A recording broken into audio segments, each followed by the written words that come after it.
plays this just earnest, naive dude in the Hot Shots movies. And yeah, Robert Hays brings that naivete to it as well. And I think that's what you need. And I think also this movie was, I mean, they wanted all the comedians in this film. And so they wanted, the studio wanted all these comedians in it. And Zaz would call them up, like, hey, we got this horrible movie. Does your person want to be in it for like 2 minutes? And then everyone said no. So they sabotage a lot of cameos by... Oh, they pop up in part 2. Yeah, got it. Well, that's what they sabotaged in the first one. They went out of their way to not get cameos. And also in this film, a lot of these cameos do take you out of the movie. There's not much in this film that takes you out of it, which I love. Even Kareem Abdul-Jabbar, which is insane, because he should, but he really nails it as a pilot. Yeah, nothing feels shoehorned in, right? It all seems to work. And I love watching Leslie Nielsen just pick up Kareem Abdul-Jabbar out of that chair. I'm like, that's impressive. Yes! he's got a lot of core strength. That's one thing we didn't know about Leslie Nielsen. His core was tight. And then when he had to get pulled, when Randy had to pull him through the aisles, they didn't even think about it. They're like, yeah, just pull him. And she's like, he's dead weight and he's 7 foot. So they had to figure out a way to get him pulled to the back. But the directors didn't even think about that, Norbert. That's how much I love this movie. They were only about gags. And then when someone came with them about something logistical, they just went, what did they do in 0 Hour? Like it seems like a pure film. There's not much taking you out of it. I think sometimes movies can be too cameo laden and they take you out. And people talk about Knight's Tale. That's actually, I did that episode with James Mula, and people talk about how they hate the music because like there was no Bowie during these times. It's like, no crap. But for God's sake. They deliver it so earnestly though, right? Like you have them dancing to Bowie and it just feels like it belongs and it feels earnest. So that doesn't take me out of it because I just love how weird it is. And I don't know, nothing about this movie takes me out. I think a lot of cameos would have done that. I think Snark would have done that. There's no room for Snark in these movies. And I think that's why, like, look at Wilder, man, and Young Frankenstein. Or look at Blazing Saddles. Right. The way that everyone did their role. There's very little, yes, there are moments when they literally wink at the camera. Right. But there's still this very earnest, like Bill Pullman in Spaceballs. Or Daphne Zuniga, too. I think she's really good at her role in that. Mm-hmm. So I think 100%. There's a balance you got to find. And this is my long way of saying Snark's not welcome. No, I got you, man. All right. Here's some more crazy casting questions. All right. Instead of Leslie Nielsen, Christopher Lee. I think Christopher Lee's got the chops, man, because he was in Gremlins 2 and he nailed that. Yeah, he was really good. And he could deliver that dialogue. Oh, gosh. With an accent, right? Yeah. Yes, I am. The cadence. It's the cadence, isn't it? Because they said that Leslie Nielsen had a very hard time with the cadence at first, but then he went away for a weekend and he came back with the cadence. And you just got to have this yes, I am. And don't call me Shirley. There's a very specific cadence to it. And Nielsen at this time wasn't mugging yet. I love Dracula Dead and Loving It, but he's mugging. It's too much for me. Yeah, that one's too much for me. He's like, I do love that. A raspberry? Did you see the spider? No, it's a raspberry. A raspberry?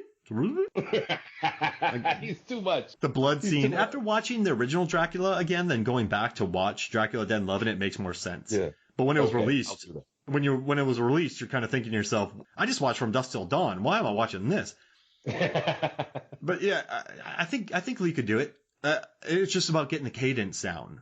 That's the most important. Let me see if I can get my Christopher Lee on. You'd better tell the captain we've got to land as soon as we can. This woman has to be gotten to a hospital. A hospital? What is it? It's a big building with patients, but that's not important right now. Christopher Lee? Yeah, he could do it. I could see that. Because he wouldn't mug. He would mug. And I could see Lee doing it with really conviction. And he... You know what's really interesting? When they were filming this, Lloyd Bridges was annoying Robert Stack because Lloyd Bridges was like, why am I saying this? Why am I doing that? What's the joke? And then Robert Stack looked at him and said, we are the joke. There you go. Bingo. And then Lloyd just went, oh, okay, I get it. I'm on it now.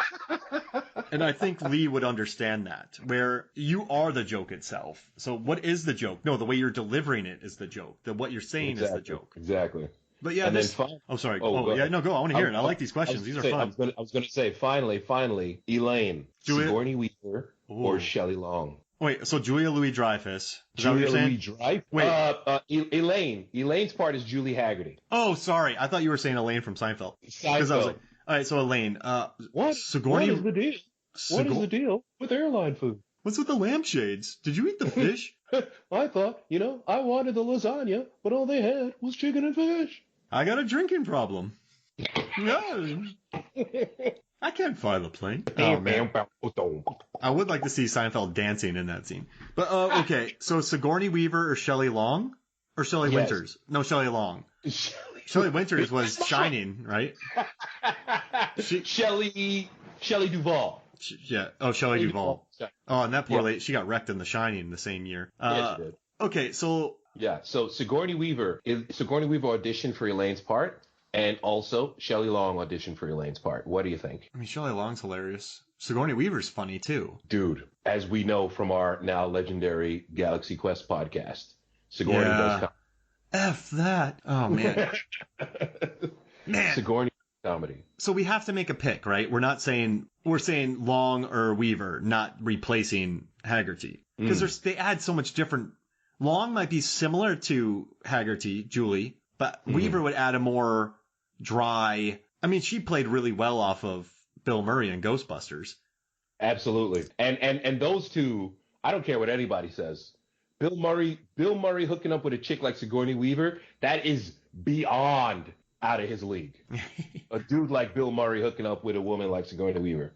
You know what I mean? That is the incredible, like, you have pitched way out of your strike zone, brother. I'm going to say Shelley Long, because Brady Bunch movie, Money Pit. She was great in the Brady Bunch movie. And she played that so straight, right? And she sold it. She sold it wonderfully. And that's a tough job. The kids.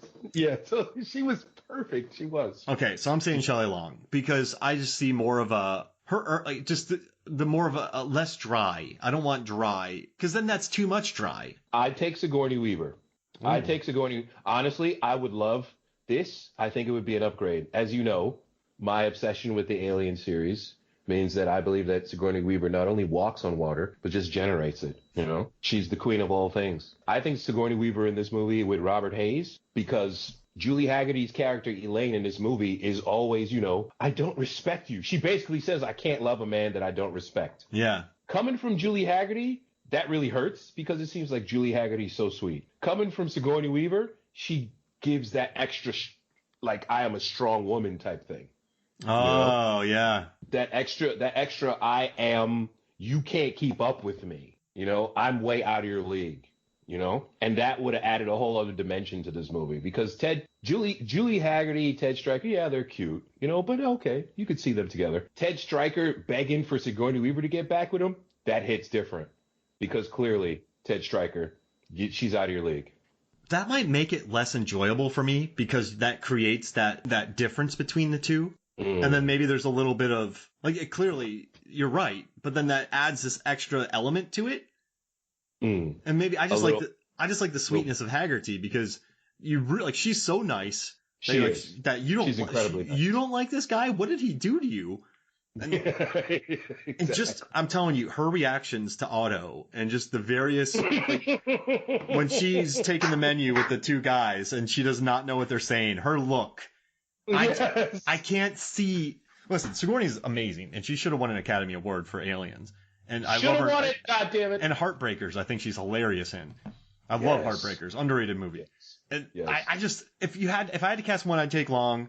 But that's like saying I'd rather have like an 11th ounce filet mignon or an 11-ounce filet mignon. Right? It's like they're both great. It's fact. Like, you're not losing or winning with either. I can't see this movie, and that's not the question you have, but I'm just having a really hard time getting rid of Hagerty in this movie. I get it, because, look, Christopher Lee brings a whole other thing to the game than Leslie Nielsen, absolutely. But Sigourney Weaver? Oh, yeah. David Letterman? Nah, screw him. He's a jerk. You got to have that earnestness in here. Just, I don't know, man. Yeah. It's a whole different dynamic, and you've shaken my world a little bit, and I don't like it. There you go. Truth bombs. What'd you do to me? That's what I bring. I bring you the truth. I bring you, Julie Hagerty was dope, but Sigourney Weaver, bang! Deal with it. Mic drop. All right. Decrest out. I want to do a little matchup between you and I. And this is what I want to do. I want to do 1980s comedies. Ringer squads. Here we go. 5 each. So what we'll do is we will just pick 5 1980s comedies. You pick one, I pick one. They can't be the same. And we'll put up on Movies, Films, and Flicks Facebook. And people can vote on it. But you and I can't hold back. We just gotta go for the throat with each pick. How does that sound? Okay. Excellent. I'm going for it. All right, I'll give you first pick. First pick. You ready? Yeah. Beverly Hills Cop. Ooh. Axel.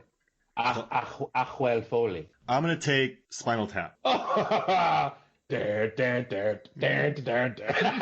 love that movie. Drummers blowing up. Who's your second pick? You're not ready for this, Fletch. Ooh. You're not ready for Fletch. I love Fletch. He plays for the Lakers. He's great. I got to do it. This is one of my favorite movies ever made, so I'm taking Raising Arizona. Ah, you son of a motherless goat. Look what you just did to me. And you can take the movie we're talking about right now. I'm taking it then. Airplane. Oh, man. That's a sealer dealer. You know what? I'll take Trading Places. Oh, I was going to go there. I was going to make a little Eddie Murphy team. If you're doing 80s comedies and you don't have Eddie Murphy, It's got to be at least one, right? You're being provocative. You got to get out of here. It's got to be at least one. Okay. Dirty Rotten Scoundrels. Oh, man. That's a good one. That movie's excellent. We just did an episode about used cars, dude. That was fun. Oh, gosh. Oh, wow. This is tough, dude. Yes, sir. The 80s was brilliant for comedy. Just Kilmer alone. Top Secret, Real Genius. There's Fast. Oh, man. Okay. This is physically paining me to leave some of these movies out. It really is.